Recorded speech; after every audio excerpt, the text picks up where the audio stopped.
Hey, Gary, what Yes, do you sir. do to improve your jiu-jitsu off the mat? I like to review. And the way I do that is if I go to a seminar, usually 50% of it falls out of my head and I can't remember anything. So I like to go back and review those seminars at a later date. Yeah, I wish there was a easy way to retain some of that information, whether we are in a class or a seminar, particularly seminar when they are longer and more complex. There's more layers as the instructors are showing techniques. I wish there was a way so we can go back and review all the details. Is there? Yeah, I think there is. And the way I do it is Roll TV.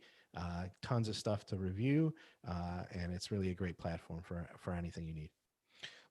We've built this platform for over 2 years now, over 500 videos, anywhere between techniques, expert lessons, and we have huge guests like Christian Woodman C and Sophia McDormand and many others. And then also all the live events recorded at the Academy are fully available on Roll TV. So if you're looking to improve your jiu-jitsu or you're looking to review things from the class or seminar, Roll TV is a perfect platform for you to gain access to. Go to rollacademy.tv, create your account, gain the access, and continue your jiu-jitsu journey. Yeah, check it out. It works wonders. Along with his brothers, Pedro Valente has achieved enormous success in the BJJ community. While running their amazing Miami Academy, training members of the United States military, as well as local and federal law enforcement agencies, the Valente brothers have given back to Jiu-Jitsu as much as it has given to them. On this episode of RŌL Radio, listen as Pedro shares his Jiu-Jitsu philosophy, a philosophy that Pedro applies to every aspect of his life, one ingrained in him through the teachings of his father, Pedro Sr., and his mentor and their close family friend, Grandmaster Helio Gracie. Pedro also shares his wonderful personal stories about Helio, how the Valente brothers made their way to the U.S., and how they built one of the most respected BJJ academies in the world. Here's RŌL Radio, with one of 4 members in his family promoted to black belt by Helio Gracie, Pedro Valente.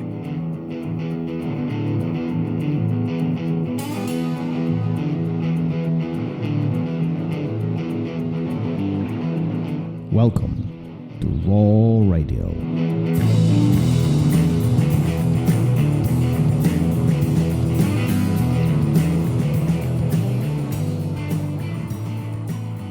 And we're live. Gary, how are you? I'm fantastic. I've got some exciting news. One of our friends of the show, won the first Fuji gi giveaway. They claimed their prize. They posted it on social media, which was really great of them to do.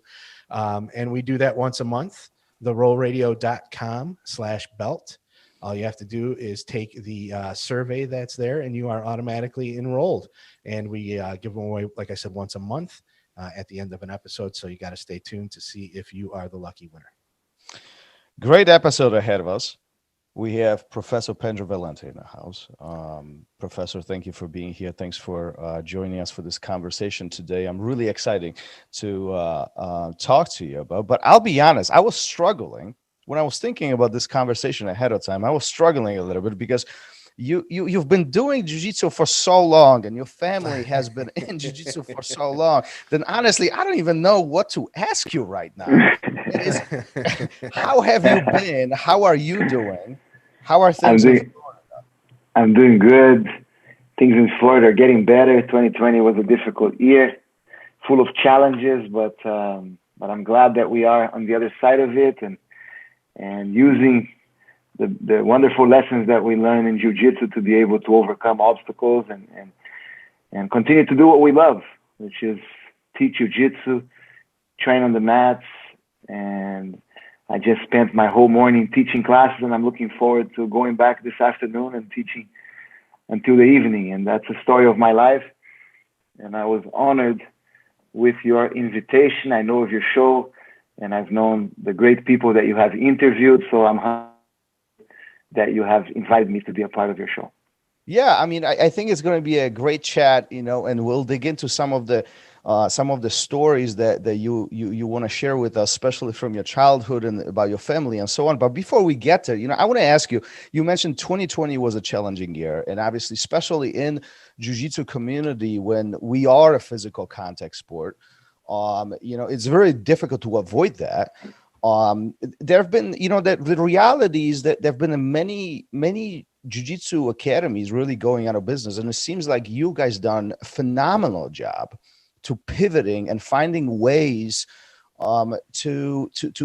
continue supporting community and doing what you love. Can you tell us some of the things that you've done and really thinking outside of the box of, how you survive this? Yeah. Firstly, we are fortunate to be in Florida, which is a state that allowed us to be able to continue to work with our students. Obviously, between March and June, we were closed. We could not do live classes, physical classes, but I remember Saturday was the last day, and then Monday we were already teaching online, which is not something that we normally do. So we were very quick to adapt, and we tried to encourage our students to continue to stay connected with us through the online classes.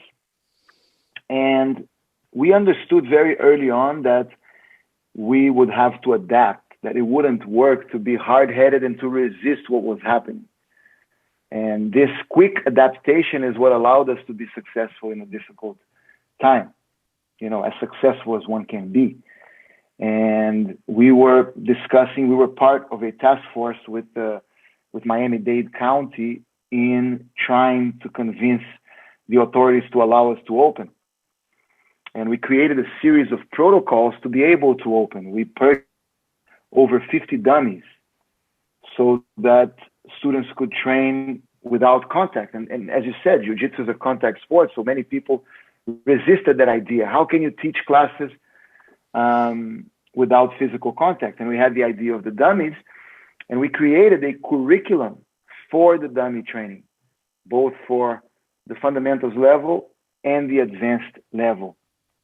And we knew that it was better than nothing, just for our students to be able to step on the mats, to wear their kimonos, and to be able to work out physically, especially during that difficult time, would be something very healthy. But we didn't know how valuable that experience was going to be in being able to drill things in a different way. Just like boxers use the heavy bag and also spar, dummies can play a good role in anyone's jiu-jitsu development, and we made the best of it. Obviously, as time went by, people were very much looking forward to training with other students, and we were able to transition into that. We, were pretty strict with masks. Everyone was wearing a mask because we understood that students are different. Not everyone is the same. And we wanted to make sure that everyone could be comfortable. It was impossible for everyone to be 100% comfortable because you had people who did not want to wear masks, but you had other people who would not train unless these protocols were in place. And we felt that it was easier for those who did not believe in masks to wear it for the sake of others in the spirit of cooperation, of mutual welfare and benefit, than for those who were to train in an environment that they felt was unsafe. Right. So we discussed that with our students, and the response was great. We have a very positive culture where people very much are into the idea of helping others, of working with others, and so this spirit that is part of the history of Jiu-Jitsu, Jita Kyoe in Japanese, mutual welfare and benefit, not being selfish, but thinking about your fellow human being, thinking about your training partners on the mat, not just of yourself. That works very well. We use that as a team from the beginning, and I think that was the secret to our success during this time. Can you share some of the lessons that you learned, particularly with the dummies, because that's a very unique approach, and honestly, up to until the COVID really happened, that was not so seen. It wasn't, a lot of people really didn't do it. As a matter of the fact, I'll take this even further, just listening and hearing jiu-jitsu community, there was a lot of resistance about this, and it was a lot of, thoughts of, I'd rather not train at all. I'll take a break. This is not going to work. I don't get resistance. What's the point of this? There was a lot of frustration and even anger from students coming, this is kind of doing it halfway. It's not going to work. What are your thoughts, kind of looking in retrospect, when this is kind of passing behind us now? So that's where the Jiu Jitsu philosophy comes in. Right. Said a lot of people resisted. Resistance of Jiu Jitsu. The word Jiu Jitsu means the art of yielding flexibility. It's the opposite of Jiu Jitsu, right? So we decided not to resist, not to get into a negative mindset of this is no good, I'd rather not do anything, because we know it is better than nothing. Just the fact that you wear your kimono when you step on the mat, we don't see Jiu Jitsu as purely a sport. It's something for mental development, for mental health. So just the fact that you are on the mat, exercising, practicing moves, thinking about Jiu Jitsu, mentally seeing the techniques, that already is better than nothing. We have no question about that. And that's what we wanted to be able to explain to our students and inspire our students to come to the mats. But then, as I told you, we realized that there were amazing benefits to training with dummies. A lot of the drilling, because sometimes when you're drilling with your partner, you don't want to hurt your partner. And so when you're doing an arm lock, you're going to worry about the leg hitting your partner's face. When you're doing knee on belly, for example, you're going to worry about the ribs, right? So with the dummies, we felt that some of these drills could be done much more realistically. Also, anytime you're drilling with a partner, there's a lot of time for talking and resting. When you're drilling with a dummy, it's only you going again and again and again.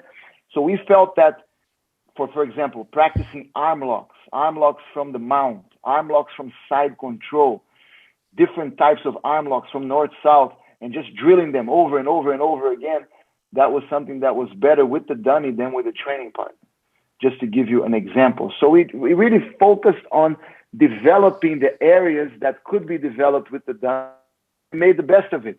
And I think our students now, those who believed in this process and those who came to our class, they feel like they are better for it.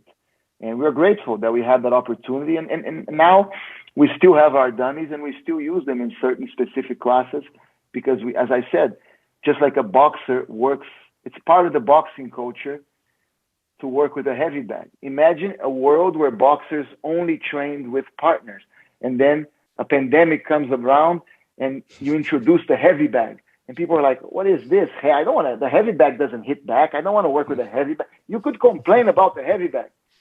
But because the heavy bag is a part of boxing, no one complains about it because it has already become a part of boxing. I think the dummies work in the same way. And let me tell you, I never used dummies before. They were never a part of our training. So I knew that bringing the students into the school was something positive for them. But as I said, the dummy training exceeded my expectations, and it was something that benefited our students more than just being on the mat.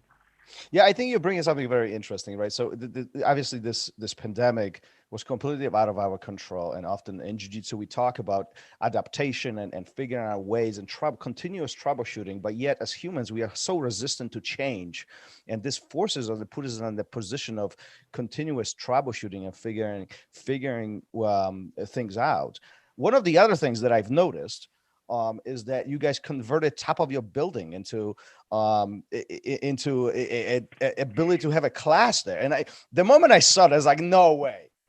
Like who came up with that idea? So that's funny. You know, another aspect in the Jiu-Jitsu philosophy is anticipation, right? You cannot be surprised by surprises. You cannot be caught off guard. So during the construction, we decided that we wanted the rooftop to be usable. We just made that decision, you know. Obviously, we didn't know we were going to have the pandemic. We didn't know, but we knew that training outdoors is beneficial, and we just knew that it would be important to be able to use it. So we had to spend more money to make that rooftop usable. But we opened in 2017, and we hadn't done anything in the rooftop basically until the pandemic. And I don't know if it was with the pandemic or right before the pandemic, we were already thinking about different ways to use the rooftop. So we put a turf, right, artificial grass on the rooftop, and that put, I think it was before the pandemic, right before, and that put us in a very good position where we could train outdoors. We have some mats, some portable mats that we take upstairs. We teach privates, and we even did our belt ceremony there. We did some group classes up there when people were still uncomfortable to train indoors. And that was also a great advantage that we have with this ability to go upstairs and train on the roof. Yeah, I guess. And it's really beautiful because we have the mangroves on one side, so it looks like we are in a forest, and we can get the breeze from the ocean on the other side. We can see the buildings in Sunny Isles Beach as well. So it's really an amazing experience to train upstairs. Yeah, I get benefits of being in Florida. I don't think we can pull this off in Chicago. Not in Yeah. no, not right not now. in February. Yeah, I think it's really interesting that you made all these adaptations, and I always found it, this time last year I found it really ironic that how angry people in the jiu-jitsu communities were becoming, and how they kind of shut down. And Thomas and I have talked about it multiple times, where people just kind of turned the lights off at their academy and left, and then complained on social media. And as time went by, late at night, I would get an Instagram message from Thomas, and it would be a picture of your facility, and it would be and ideas and what we could learn from what you guys were doing down there to bring to our academy. And the next thing you knew, we're doing Zoom classes. We're talking about classes outside, which that part of it never materialized. But it was great to see somebody, halfway across the country, really stepping up and setting a great example. So thank you so much. Thank you so much. And our philosophy is that's samurai philosophy. That's part of the jiu-jitsu philosophy. No big whining, no complaining. Be positive. Right. So how do we apply that? It's Jigoro Kano once said, take where you are right now and decide what's the best that you can do. Whining and complaining about what could be, that's a waste of energy. And jiu-jitsu is about energy. It's about efficient use of energy. So we can't only apply these principles when we're fighting. We also have to apply these principles in our life. And let me tell you, we were under a lot of pressure, because a lot of people might think, well, but you guys are lucky to have this building. You're lucky to be in Florida. But imagine how much pressure we're under because of this building that we finished building in 2017, and now we have to be able to pay for. Oh, absolutely. And the financial pressures that we have. And I remember back in March and April of last year, we had some very, very tough conversations between the brothers. And we were under a lot of pressure, and it was scary. But it was that pressure and that fear that helped us adapt quickly and work hard to be able to do the best that we could in that moment.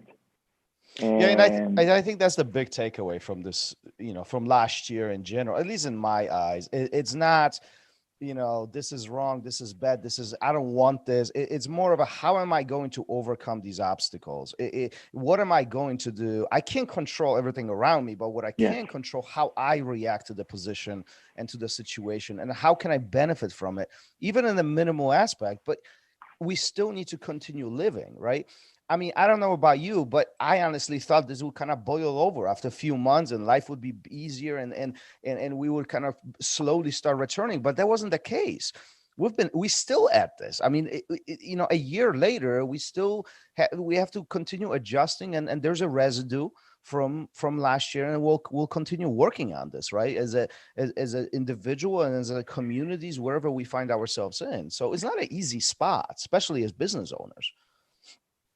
Correct. I agree. And I agree with you that was the biggest lesson that we learn. And these are the little lessons, or the big lessons, that really make us stronger. And we all made mistakes, and it's okay. Maybe some of us looking back can think that we could have done better. And that's how we learn. And then next time we'll be more prepared, and we just move forward. Yeah, I agree. I agree. Listen, this beautiful philosophy of yours, positive attitude, embracing the change, embracing adaptation, wasn't born yesterday. I mean, this all comes from heavy, deep roots of your family, jiu-jitsu being a huge part of it. Talk to us about a little bit, take us back. What was it like back in your home with your family, way back in the day? A lot of people don't have an insight to what Valente brother household look like way back. What's the earliest memory that you have? I'm just curious. Like, do you remember stepping on the mat for the very first time, or you were so young that you don't even remember that? I have a picture, so I don't know if I remember it because of the picture or if I really remember it. But I know when I wore a kimono for the first time, it was in Grandmaster Helio Gracie's ranch, and I was on top of a horse with my dad wearing a kimono. There's a picture of that day. It was in 1977. I was 2 years old. My father started training in 1953 at the original Academia Gracie in downtown Rio. He had trained judo before. The interest for jiu-jitsu was sparked in our family when my grandfather had in medical school. He had a friend who was from Japan and was a black belt, and so taught him a few tricks and told him about jiu-jitsu and jiu-jitsu/judo. At the time, it was a synonym, basically. And my grandfather was very interested. And so when my father was born, and as a child, he enrolled my father in school, and then later at Academia Gracie. And my dad was very impacted by the Gracie, especially by Helio Gracie, that figure, right? The Gracie brothers, Carlos and Helio Gracie. And not just their fighting skill, but most importantly, their lifestyle. He admired the way they ate, the rational nutrition, all the fruits. Especially at that time, it was not normal, right? The way they lived their lives in a very confident and positive way. So that had a huge impact on his life and his success, becoming a famous doctor and surgeon. And when we were born, he wanted that philosophy to be the central part of our education. To him, more important than anything. And so growing up, we were raised with the jiu-jitsu philosophy as the central part of our upbringing. And my father really believed in an old Japanese expression, bunburi odo. That's actually on our main mat under the picture of the Grandmasters. We have the picture of our father and Helio Gracie, our two mentors. And there is a saying, an inscription underneath, which is bunburi odo, which means that the way is in the combination of the martial arts and the academic arts, mind and body, right? So you must learn how to fight with your body if somebody attacks you physically, but you also must learn how to defend yourself mentally, intellectually. And so he always insisted that we studied in good schools. We studied at the American school in Brazil, which is why we came to the United States. He wanted us to attend American universities. My father was always a big admirer of the United States of America and the culture of America and the educational system in America. So we attended the American school in Rio, and then when the three of us turned 18, each one of us came to study here, and we all graduated from American universities. We have multiple master degrees as well. And so that was something that we focused on. And in addition to that, jiu-jitsu, which was equally, if not more important than the academic education. And not just jiu-jitsu as an art for winning tournaments. That was never the focus for our father. He didn't want us to be champions in jiu-jitsu. He wanted us to be champions in life. And he understood how jiu-jitsu could impact our lives. So obviously we were training and rolling and sparring and all of that. But he was more interested in how that would make us better human beings. It was not the plan for us to become jiu-jitsu teachers, just so you know. Oh, that's interesting. Oh, so that's that was not the plan. We'll get to that in a moment. But I'm curious, So as you are growing up, do you feel like uh, this jujitsu concept, is that being enforced on you indirectly, meaning because your father has done it, your family is in it, obviously Helio has a huge impact on your life. Like, do you even have options to be part of it or not, or is it so embedded that it's just part of it and you don't know any better?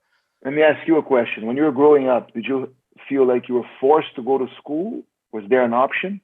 That was a good question. It's the Well, same thing. I It's know, the but same. So it's for always me, interesting, right? yeah, but that's the mindset because we Hmm. teach a lot of children and parents. Yeah. They always tell me this. I don't want to force my kid, but I feel that it's very important. And I said I wasn't forced. I just understood that it was part of the education. Kids Right. know after a certain age that they have to go to school, Right. even if they don't like it all the time, even if there are moments where they might not be as motivated to go to school. But it's not that you're going to force them, but you're going to explain to them that without school, they will not be successful in life. But my father believed that without jujitsu, I could not be successful either, depending on how you measure success. The way that we measure success, we believe that without jujitsu, you cannot be successful. And so I always felt that, as you said, it was not an option. But I never felt that I was forced. I felt that I was able to understand, that he made me understand why it was vital for me to learn. Because at the end of the day, it's pretty simple, right? Self-defense. Who doesn't want to be ready to defend themselves against an assault? And we know these things happen. So I believe it's a human need. If you study Abraham Maslow, the hierarchy of human needs, one of the most basic needs after our physiological needs is self-protection, self-preservation. And learning how to defend is part of that need. Fulfilling that need is learning how to defend yourself. So I think it's pretty easy to explain that. And I feel that my father did a great job in explaining that to me, and also the relationship that I had with my teacher, which was amazing. He was like an uncle, a grandfather. And it was way beyond just jiu-jitsu, our relationship with the great Helio Gracie. He was a phenomenal person, and we just, as children, felt so close to him. And going to those classes was a huge pleasure. What's the one thing that you remember about Helio that really kind of resonates, that sunk in deep, and to this day you pass it on, or you continue referring back to?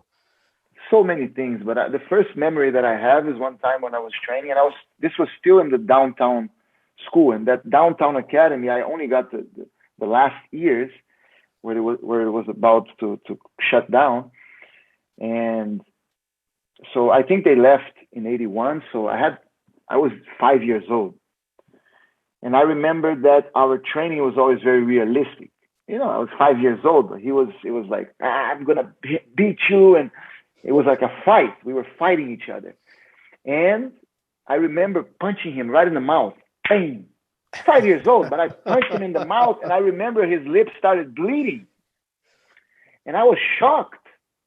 But I remember his reaction. Oh my God.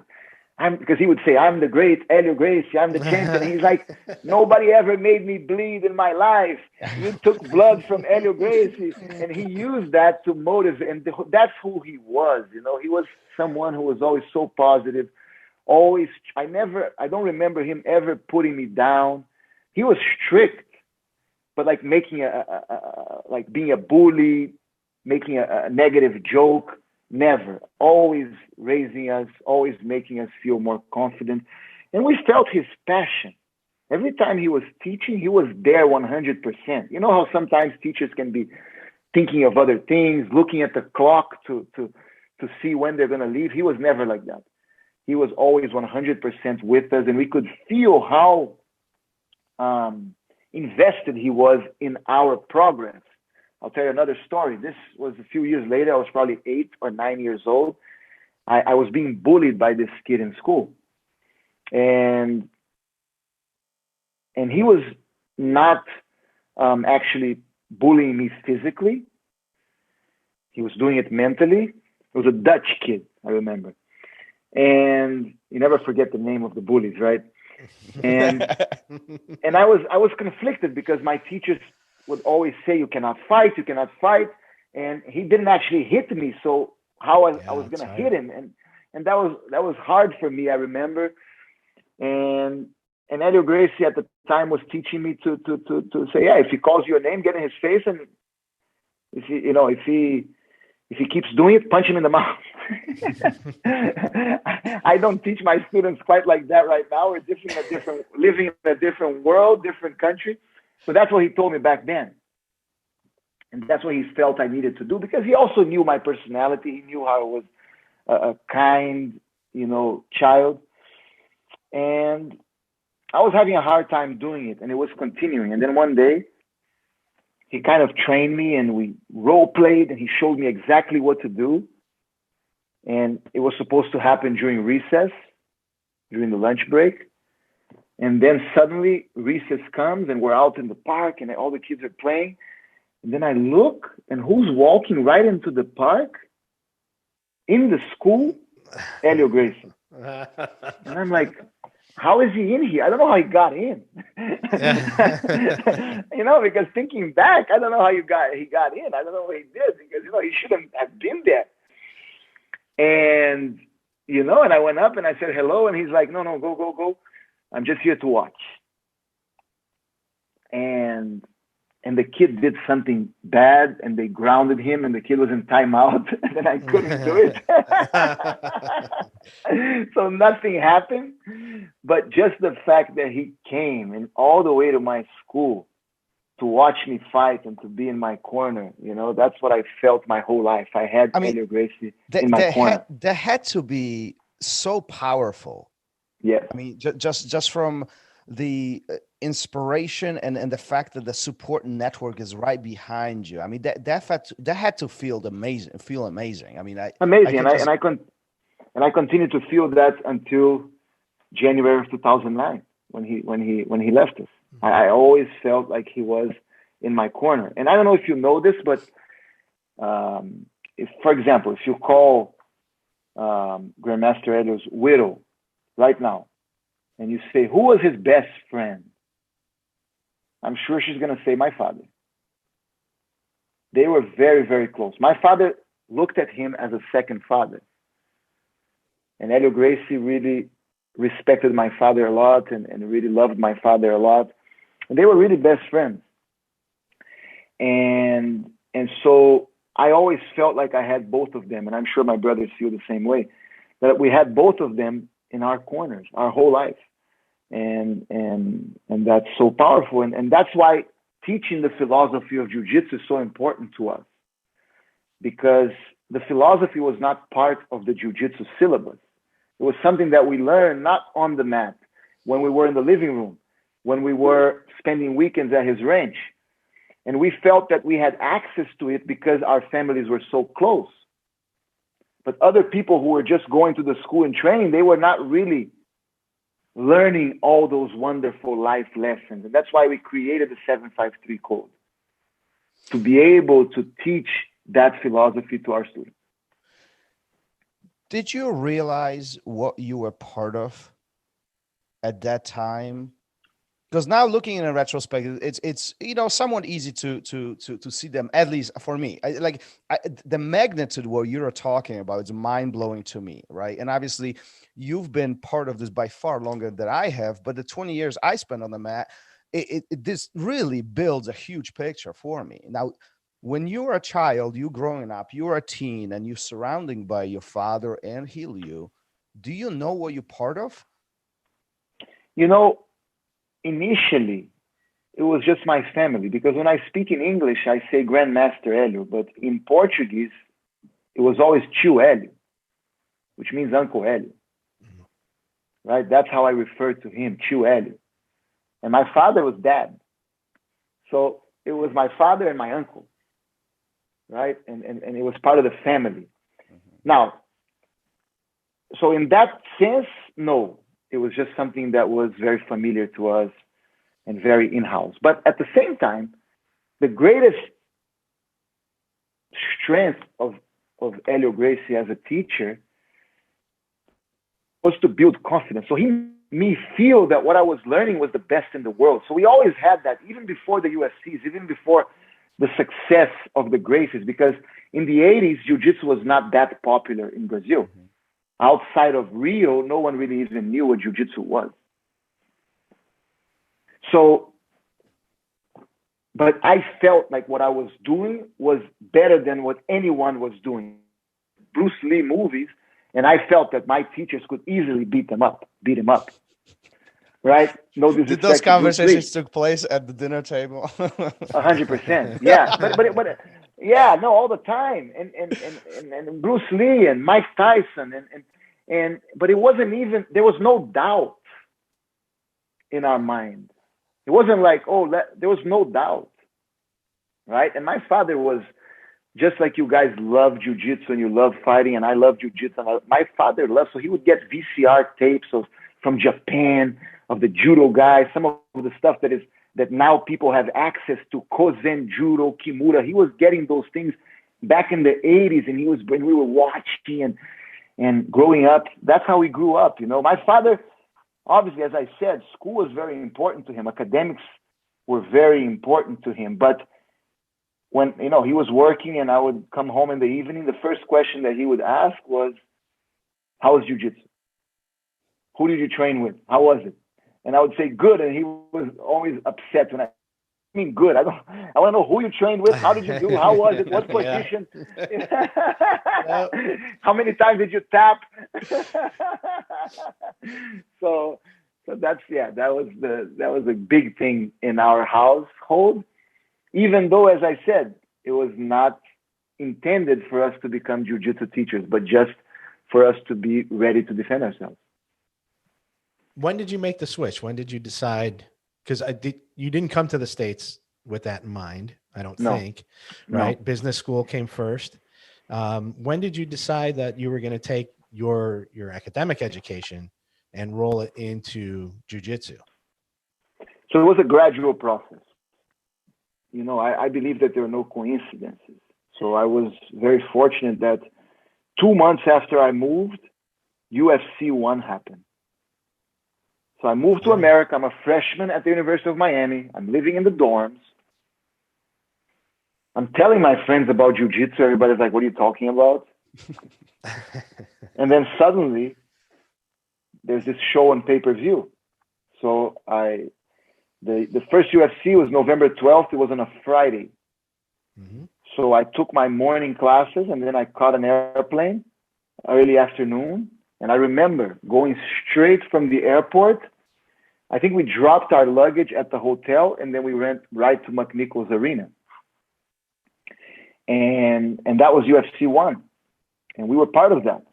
I remember when Horion was organizing the whole idea. I remember the inception of it. He actually invited my father to be one of the referees, and my father at the time couldn't. You had Grandmaster João Alberto Barreto and Grandmaster Helio Gracie, who were contemporaries of my father at the 50s. But and as I said, the Gracies were always very confident. So Horion was already saying that it was going to be bigger than boxing, right? It was hard for us to believe, but he was already saying that at the time. And when I came back, not everyone, but many of the people had watched it and wanted to learn. So I founded the first jiu-jitsu club, Brazilian Jiu-Jitsu club, at an American university. This was in 1994. And I started teaching. But when I started teaching, I didn't know that was going to become a full-time job. It was just something that I did to be able to continue to train. And at that time, I had some interesting stories, challenges, if you want to call it that way, against some of the football players, and it was a fun time. That seems to be the story. So for most of the guys, or everybody who trained way back in the 90s or late 80s or early 90s when the UFC 1 surfaced out and start becoming, getting some traction. I mean, everybody we've talked to who was there at that time, he's talks about these challenges and people, saying jiu-jitsu doesn't work and this was all set up and it's all fluke. What's your train of thought as all of this is unfolding? Do you feel pressure at that point to prove that jiu-jitsu is really working? Not that I felt pressure to prove, but the way I was raised in jiu-jitsu was that if someone had doubt, you try it, you play, you go, you say, okay, you don't believe it, I believe it, try, let's see what happens. But never with anger, never in a mean way, never in a violent way, because when someone doesn't know anything, it should be pretty easy for you to be able to control that person and quickly demonstrate that there's nothing they can do to you. Obviously, when you're talking about a 280-pound football player who happened to be the state wrestling champion, then it becomes more complicated than that. Not quite so easy. Not quite so easy. But at least you can survive. And that's what the point was. It's not a sport that you play to win, but it's the ability to not get hurt. So what did you, switching the topic for a second, what did you major in college at that time? So UFC 1 comes out, where were you majoring in? And I went to business school. I majored in international finance and marketing. Okay, so the reason why I'm asking this, right, because obviously you have graduated and education is a big part of your life, but then Yes. At some point this switches over for you and your brothers to become full-time instructors, and then having this fundamental impact on jiu-jitsu community, especially in Miami area or in Florida. At which point you guys make a decision to do this, or do you even make a decision, or is it more kind of a gray area? No, we do make switches over? No, there was, it's gradual, but there was a turning point. There was a decision point. I knew that moment was approaching, but one day I had to make the decision. I'll tell you when that happened. But it's interesting you asked me about my major, because my major was international finance and marketing, not very much related to jiu-jitsu. Mm-hmm. My brother Guy, who is VB2, number 2, he already graduated in sports management. So because he is 5 years younger than me, and when he came, he already knew, in a way, the direction that we were going. And VB3, Joaquin, he graduated, his major was in criminology because of all the work that we do with law enforcement and military and all of that. So already very focused on our work as jiu-jitsu teachers. But basically, that club at the University of Miami was not enough because I could only teach faculty and students. And I had a lot of people who, with the explosion of the UFC, and then Helio and Royce did a seminar here in South Florida, and I went. And after the seminar, they were kind enough to tell the whole, everyone there that I was in Miami and that I was available to teach private classes. And I had already taken an instructor's course, even though I was still a purple belt. And so I started teaching private classes, and then some of those private students wanted to train with other people. Then I started teaching classes still in a small warehouse. And I graduated from undergraduate. And then I was working in corporate America, teaching on the side, but the jiu-jitsu was growing and growing. And then I went back to school for the MBA. I enrolled for the MBA program. And when I graduated from the MBA program, and when my brother Guy arrived in Miami, that's when I had to make the decision. Do you get another job, or do you dedicate yourself full-time to jiu-jitsu? And it was a difficult decision, because if I had only considered the financial aspect, I would have probably gone in a different direction at the time. But that was not the central point of my decision. So what I learned to always, this is 99? 99? 99. Yes. Yeah. So jiu-jitsu is, it's starting to grow at that time, but it's not to what it is today yet, right? So that had to be. No. that had to be really difficult, right? Because I mean, finances is a big part of our life. Like no matter how we look at 100%. this, right? I mean, we And need and money that to was a part of survive. my decision. Don't get me wrong. It was a part of my decision. And one thing that helped me make that decision is that I observed karate teachers who were very successful. Mhm. And I looked at their businesses and I said, I feel like I have a better product than they do. So if they can be very successful, so can I. Obviously, I didn't want to go into that commercial, that, you know, I didn't want that to be us, because I love jiu-jitsu for what it is. But we knew that we had to run a good operation for the sake of the students, for the benefit of the students. And a lot of people, they say, oh, the Valente brothers are very good in business. I don't even know what that means. I spent my entire days on the mat, and I truly believe that the success of our school is based much more on what we do on the mat than what we do off the mat. But at the same time, let me challenge you on this one a little bit. At the same time, what you teach on the mat is structured in a certain way. There's a presentation that's being done. It's being received in a certain way, and that is, I think, what's being referred to is that you're good in business, meaning you know how to create that presentation to a student. You know how to attract the students, and I think any successful academy or any successful instructor really has to make these considerations. Otherwise, we could consider them as clubs, as little places that people train, but they are not necessarily successful. In order, correct me if I'm wrong, in order for academy to be successful, it has to make revenue, has to bring money, has to be profitable.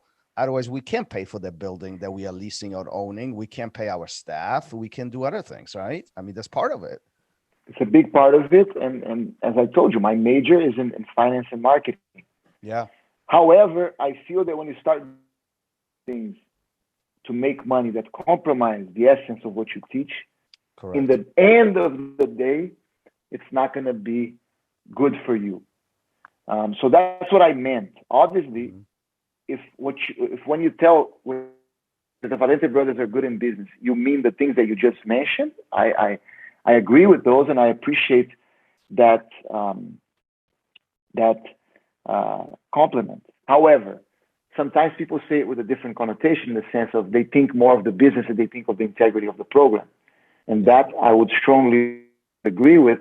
A lot of people, and I think these are people who have never been in our school and have never stepped on our mats, because I think when you come, you really understand that is to the classes, and exactly what you said, the way the material is presented, the curriculum, right? We have very well designed curricula for what we teach. We have the syllabus. We have, we don't just improvise, right? We build relationships with our students, and also clean mats, right? The culture of Valente Brothers, which is one of respect, creating comfort for the students when they come in, making sure that they're well treated, punctuality, making sure that classes start on time, right? So if this is what you mean by good business, then we are very good businessmen. Well, I mean, you know that very well. As I mean, everybody who's probably listening, there are some who don't start classes on time. There are some Correct. academies that they have, forget about not clean. They have dirty facilities. I mean, it's all part of it. These simple things that we can do really to provide a safe, clean, and comfortable environment for people to train and learn jiu-jitsu is critical to their success. Forget about us as instructors, but their success. Correct. I'm big on that, and that's something that's very important to us. And organization, punctuality, and hygiene. My father would always talk about those three things as being an integral part of our philosophy, our business philosophy. I wanted to ask you this before we deviated on this, but all of your brothers, you guys went with specific, you went to school with specific majors. Was that by design, or coincidentally happened that way, that you specialize in marketing and business, and it was divided between three of you? Mine was not by design. Theirs was. Okay. So I'm sure João, he made a decision based on, okay, Pedro did this, Guy did this, what's best for me? Because that's how we relate to each other. We complement each other. Yeah. Right? We don't compete with each other. Yes. So I'm very fortunate, and I would never, and this I must say, the success that we have would have never helped my brothers. Yeah, it's a great team, right? It's complementing each other and creating this environment of essentially success, right, between three of you. As you look back, and now obviously what exists today as jiu-jitsu, it creates this very big umbrella. And I know you speak about this publicly. It's so interesting how jiu-jitsu is being divided today between all these little groups of self-defense and sport and competition and all the other things. What's your view on this? Do you think that jiu-jitsu is being, kind of picked apart?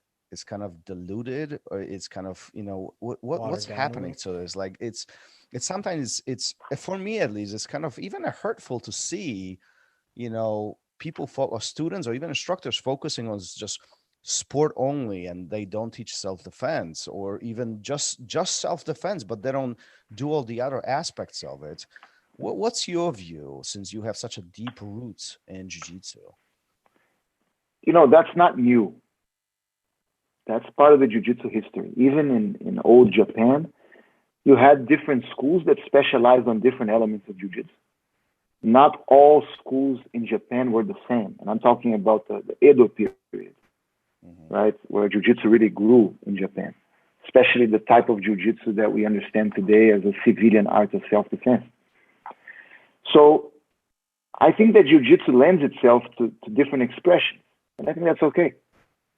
I think that the competitive expression, the sport jiu-jitsu, BJJ expression, is the one that has developed the most in the past decades.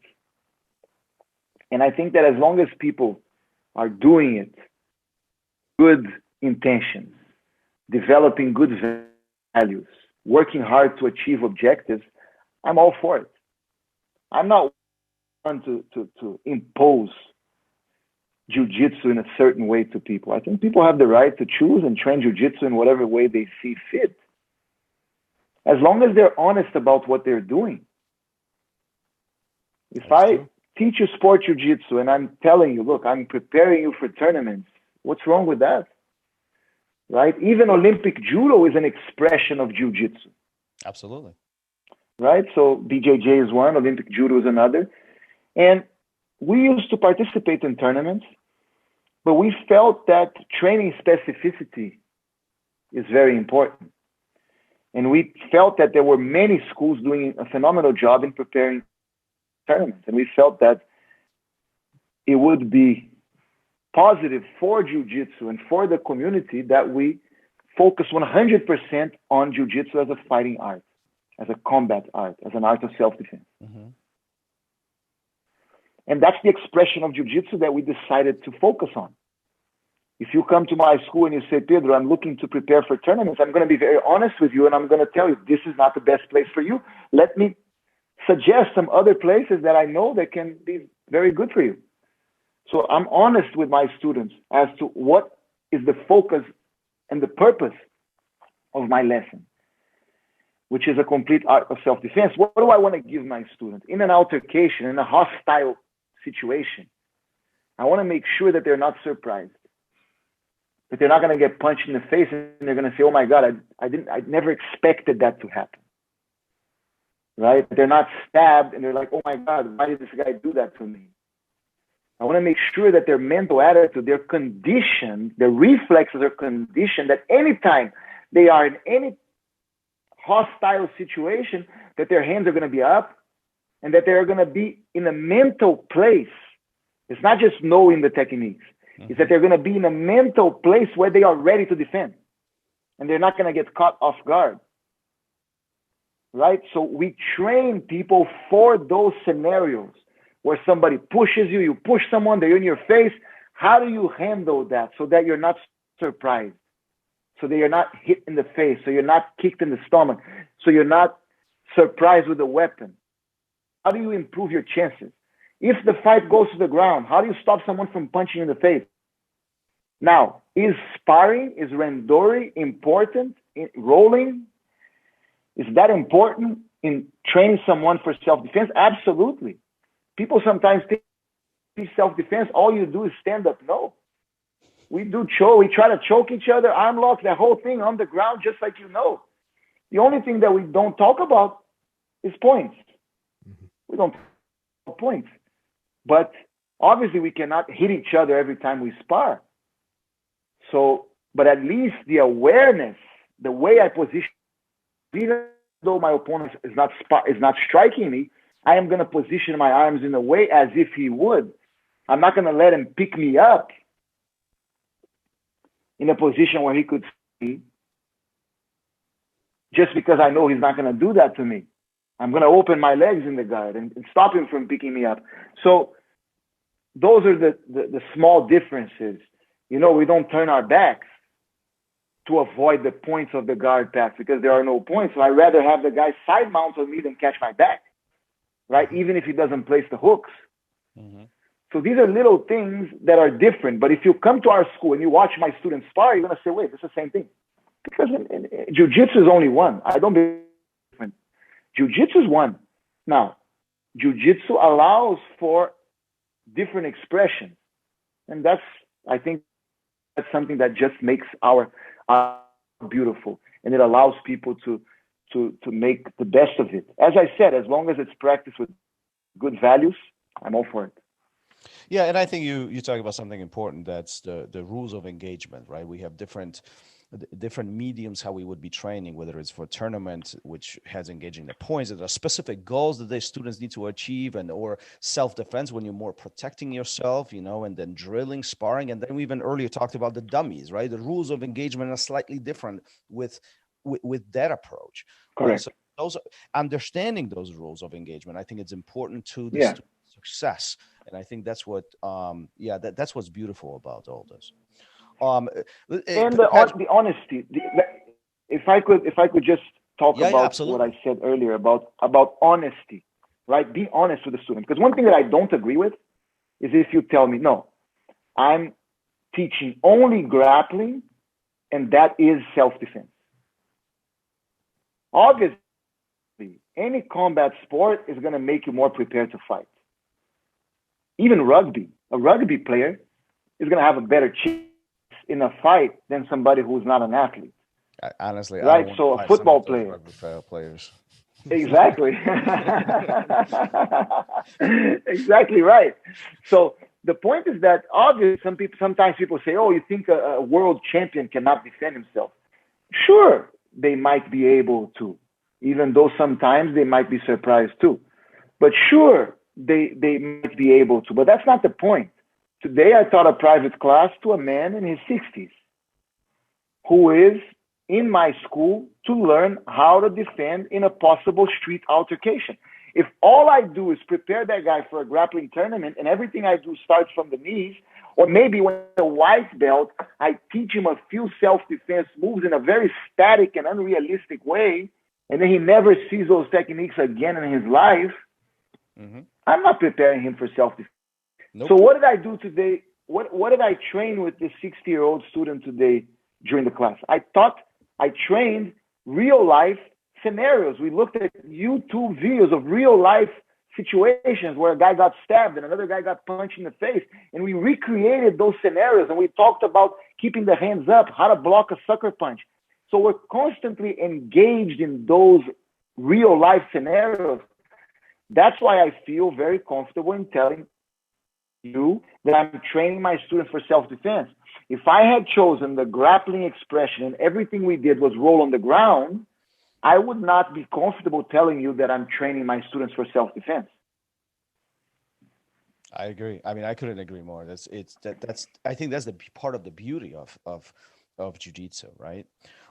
is as we coming to the end of all of this. First of all, it's a lot of wisdom in all of this. I'm making notes, and so I really appreciate you sharing all the deep thoughts, especially some of the history from way back in the day. Thank you. But Pedro, before we finish this up, we had a little surprise for you. We have 5 questions for you, if you don't mind. And some of them are silly, some of them are more serious, but we'll ask you to answer the first thing that comes to your mind. These are kind of spontaneous, quick, questions, and Gary will take a lead on this. Often it generates kind of a funny and interesting end to the episode. Yeah, and I think we've talked to a few people who were basically born into jiu-jitsu. So this first question is always unique for those people in particular. And even if I don't know if you'll remember, but what was it like the first time you stepped on the mat? Yeah, I don't remember. Yeah, I don't remember. So I have my registration card from the Academia Gracie, and I know that I was 3 years old when I started taking official private classes. But let me tell you what I remember. I remember the elevator. Yeah, I've heard this story. Yeah. I remember the elevator, and I remember I couldn't reach the 18th floor. So that's my first memory of stepping on the mat, is getting on the elevator and not being able to reach. That's funny. With all your success in academics, jiu-jitsu, business, what has been your most rewarding achievement? My son. The birth of my son. Yeah.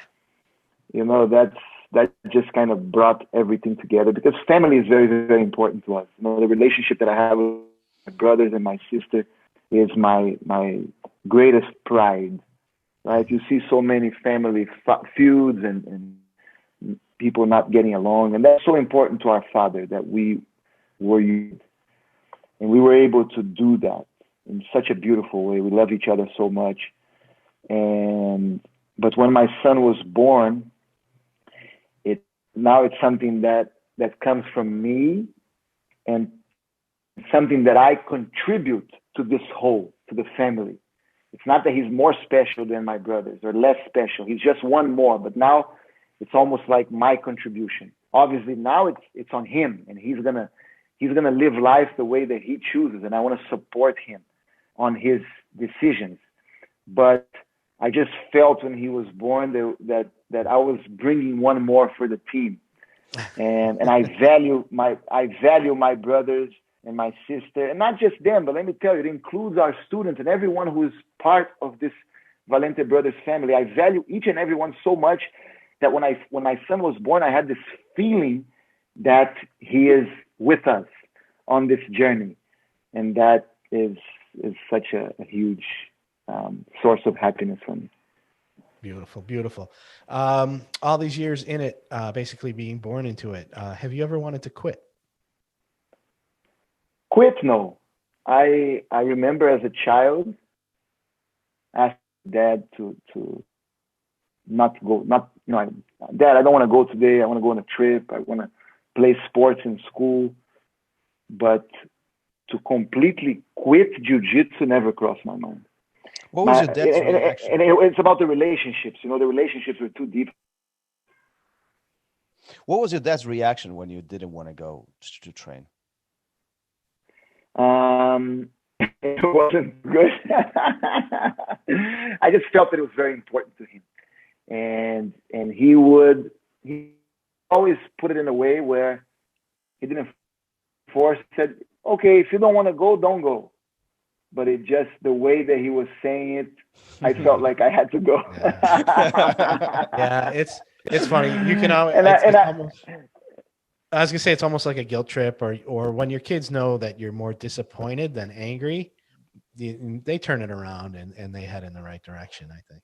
Yeah, and I just felt that it was important for him. Now, I'm not gonna say that a few times I didn't go, and he was flexible in that way as well, but not too flexible. It was important to him, and it was important to him, and so the answer. But to answer your question, no, I never thought about quitting jiu-jitsu. All right. Describe your feelings when you received your black belt. Yeah, we didn't even talk about that part of your life. It was over the phone. Oh, really? It was over the phone. Yeah. I had been in Brazil for a few months for the summer vacation. I was about to go into my senior year at college. This was 1996.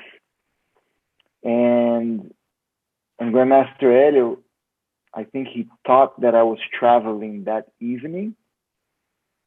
So he called me on the phone and he told me, because he thought I was going to go to Miami, but I wasn't going to go I was only going to go the next day. I think this was a Sunday. And then on Monday, I was going to travel in the evening. I don't know exactly, but he called me and he thought I was traveling that day. That's why he told me on the phone. And belts were very informal to him. People don't understand that, but he wasn't too much about the belt. The diploma was much more important to him than the belt. And I only got that 3 years after. That's the professor diploma, right? The professor diploma, yes. But the belt, he called me and he said, "You're ready for the black belt." And I remember that he was, "You're ready for the black belt. And what else is going on?" And I was like, I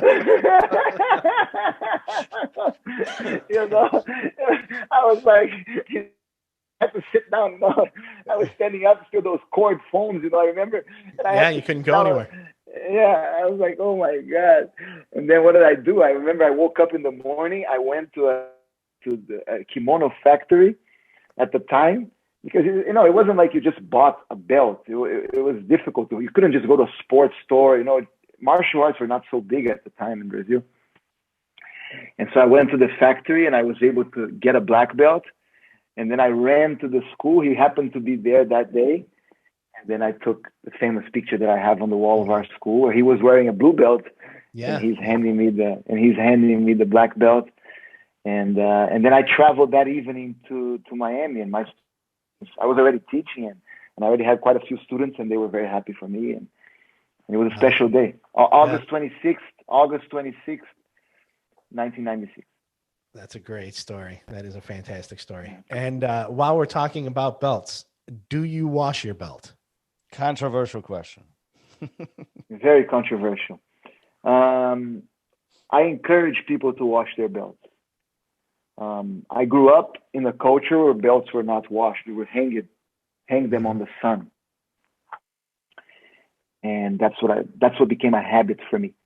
But I do encourage, everything that is about hygiene, everything that is about cleanliness, I'm all for it. I don't believe in this old school, dirty. No, this is not good. This is not good. I'm all about hygiene. I'm all about cleanliness and smelling good and wearing a clean kimono. And if that includes the belt, I'm all for it, 100% in support of washing belts. All right, then. I'm going to put you down as a yes. Yes. Gary keeps tally of it. I do keep tally. All right. Professor, thank you for being here. Thank you for sharing these amazing stories, part of the history with your family, and obviously your personal take on jiu-jitsu. For those who are listening today, where can they find you? How can they connect with you? You're on social media. You're quite present. So where can we find you on the internet? Thank you so much for giving me that opportunity. Valente Brothers. We have Valente Brothers on Instagram. We have Valente Brothers on Facebook. We have Valente Brothers on Twitter. I just joined Clubhouse recently. I've been doing some of that as well. So yes, you can find us. I also have my personal pages. You're welcome to follow me as well. Pedro Valente VB on Instagram. I'm on Facebook as well. But the main one is the Valente Brothers one. That's where we communicate our message. And also 753 code. That's where we talk more about the philosophy, the nutrition. So we also have the 753 code page on Instagram. And I hope to be able to interact with all of you, with your wonderful audience. And it has been a pleasure to be in your show. And I'm very happy that you considered me for this wonderful podcast. Well, thank you. Thank you so much. Thank you for taking the time of your day and sharing these stories with us. And, best of luck with you as you guys are doing and unfolding everything in this post-COVID I guess, phase. Do you think that things are going to go back soon to normal for you guys, or are you anticipating a little bit longer? We are on track to going back to normal. I feel that with the vaccine now, more people getting vaccinated, and I feel that morale is higher, that people are becoming more confident, that fear is diminishing, and that is a good thing. I want people to live with confidence. I want people to understand that life is not guaranteed. No one is guaranteed to wake up tomorrow, so the risk is part of life, and that we should keep our heads up, and we should slowly go back to normal. Life has to continue. We have to continue to interact with other people. That's an integral part of life. And we went through unknown times, but I think now we have a better grasp on the virus. We have a better grasp on the situation, and we are on track to going back to normal. I'm optimistic. I think soon things will be back to how they were before. I couldn't agree more. Thanks for being here. And if we are ever in Florida, in the area, if you don't mind, we would love to stop by your academy and say hello personally to you. Even more important than social media, all of you and all our friends who are watching, please, it would be a great pleasure to have all of you step on our mats. Thank you so much. That'd be unbelievable. Thank you. Thank you. Thank you very much. You Take care. Thank you. Thank you so much. Thank you for listening to RŌL Radio. If you enjoyed the show, don't forget to leave us a review and help us make the show even more amazing. For future episodes, check out our website and follow us on all major podcast platforms. Take care.